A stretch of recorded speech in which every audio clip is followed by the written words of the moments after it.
नमस्कार, ABN news में आपका स्वागत है और मैं हूं सुरेश झा। तिहाड़ जेल में सजा काट रहे कैदियों के लिए बुरी खबर है। अगर उनको कोरोना काल के दौरान जमानत मिल जाती है तो अब जमानत मिलने के बाद उनको बाहर आने के लिए कुछ शर्तें हैं और वो शर्त ये रखी गई है कि अब कोरोना टेस्ट होने के बाद ही उनको जेल से रिहाई मिलेगी। जी हाँ, उनको तभी जेल से रिहाई मिलेगी। ये शर्त रखी है कोर्ट ने। कोर्ट ने कहा कि पूरे देश में कोरोना काल तेजी के साथ फैलता जा रहा है, कोरोना ने तबाही मचा रखी है और ऐसे में तिहाड़ जेल में जो कैदी हैं अगर उनको रिहा किया जाता है जमानत पर तो उनका पहले टेस्ट करवाना जरूरी होगा।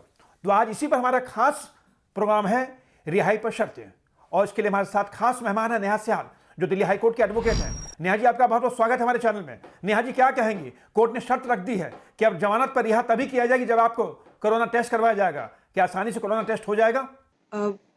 मुझे लगता है एकदम सही स्टेप है ये, क्योंकि जिस तरीके से एक तो बहुत ज़रूरी है, क्योंकि कोविड जिस तरीके से फैल रहा है और जितनी बुरी तरह दिल्ली का जो हाल है, और ये सब देखने के बाद आई थिंक ये बिल्कुल सही स्टेप है कि जो भी लोग रिहा हो रहे हैं जेल से उन सबका टेस्ट होना बहुत ज़रूरी है।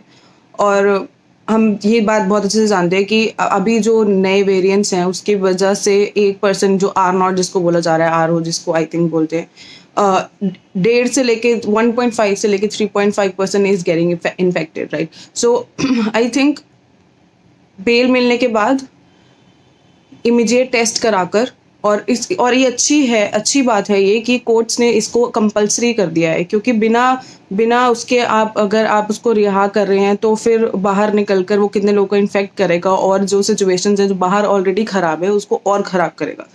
तो एकदम सही स्टेप है, कोर्ट्स ने बहुत सोच समझ कर ये स्टेप लिया है। तो I totally support this thing, and as a society हमें इस बात को अच्छे से समझना भी चाहिए और इस बात का सपोर्ट करना चाहिए कि उन्होंने अगर ये स्टेप लिया है, उन्होंने ये चीज़ अगर इस चीज़ बेल के लिए कंपलसरी करी है कि आपको मिल जाती है, तो वो बिल्कुल सही है और ये करना ही चाहिए, क्योंकि एक बंदा इतने लोगों को इफेक्ट करेगा। हमें नहीं पता कि वो कहाँ जाएगा, कितने लोगों में जाएगा, अगर स्लम्स में जाएगा या कहीं भी जाएगा तो बहुत लोग उससे इन्फेक्ट होंगे। So it's a very right and very good step I think. Neha, मेरा दूसरा सवाल आपसे यह है कि कोरोना काल के दौरान जो अदालत ने शर्त रखी है, शर्त ठीक भी है, क्योंकि कोरोना काल जिस तरीके से अपने कोरोना काल में जो तेजी के साथ जो फैलता जा रहा है, लोग संक्रमित हो रहे हैं और ऐसे में शर्त रखना लाजमी है, शर्त अच्छी भी है। लेकिन मेरा दूसरा सवाल सबसे अहम यह है कि जिस तरीके से अगर टेस्टिंग करवाई जाती है तो जेल प्रशासन में बहुत बड़ी जिम्मेदारी होगी टेस्टिंग करवाने की। तो क्या कहेंगे कि जेल प्रशासन अपने इस नए आदेश को किस तरह से तामील करेगा, किस तरह से क्या उसको कोर्ट को मानना पड़ेगा? क्योंकि फिलहाल जो सुनने में आ रहा है टेस्टिंग अभी हो नहीं रही है, और टेस्टिंग नहीं हो रही है तो ऐसे में जेल प्रशासन के सामने बहुत बड़ी जिम्मेदारी होगी कि कोरोना काल के दौरान अगर किसी को जमानत मिलती है और वो बाहर आता है तो पहले उसका टेस्ट करवाया जाए, कोरोना टेस्ट करवाया जाएगा। तो जेल प्रशासन की ये बहुत बड़ी जिम्मेदारी बन जाती है।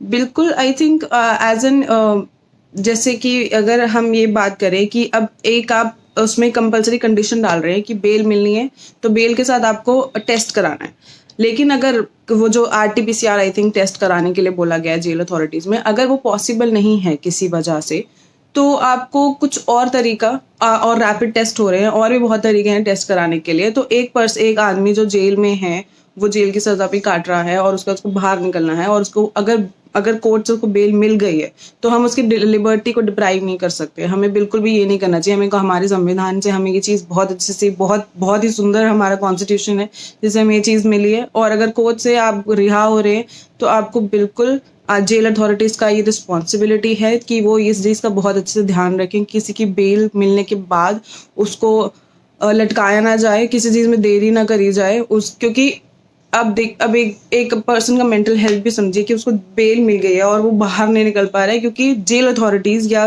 जो भी रीज़न है, कि बहुत सारे रीजंस हैं, लेकिन हम सिर्फ एक स्पेसिफिक सोसाइटी एक यूनिट की बात कर रहे हैं कि जेल है, कॉन्विक्ट्स हैं, उनको बाहर निकलना है और उनको बेल मिल गई है। सो आई थिंक ये जेल अथॉरिटीज़ को करना चाहिए कि कुछ भी तरीके से किसी हॉस्पिटल्स के थ्रू, गवर्नमेंट हॉस्पिटल के थ्रू, अगर कोई और टेस्ट नहीं है तो रैपिड टेस्ट है, वो सबसे आई थिंक हो रहा है। आप 2 बार कर सकते हैं, ऐसा नहीं है कि अब तो जो भी तरीका वो अपनाना चाहते हैं जिस भी तरीके से, लेकिन करना चाहिए, क्योंकि किसी की लिबर्टी से खेलना हमारा it's a very big democratic country. So I don't think so ऐसा ये सही रहेगा ये करना। और उनको उसको इस तरीके से हैंडल करना चाहिए इस सिचुएशन को। ये और सभी कोर्ट्स, ये सभी कोर्ट्स का है, कहीं से भी रोहिणी कोर्ट है, मंडोला कोर्ट है, जो भी कोर्ट्स हैं जहाँ से भी जिन भी जेल्स हैं जो वहाँ से उनको निकाला जा रहा है, तो उनको इस चीज़ का ध्यान रखना चाहिए कि जल्द से जल्द, जितना जल्दी पॉसिबल हो, ये चीज़ इस तरीके से करी जाए।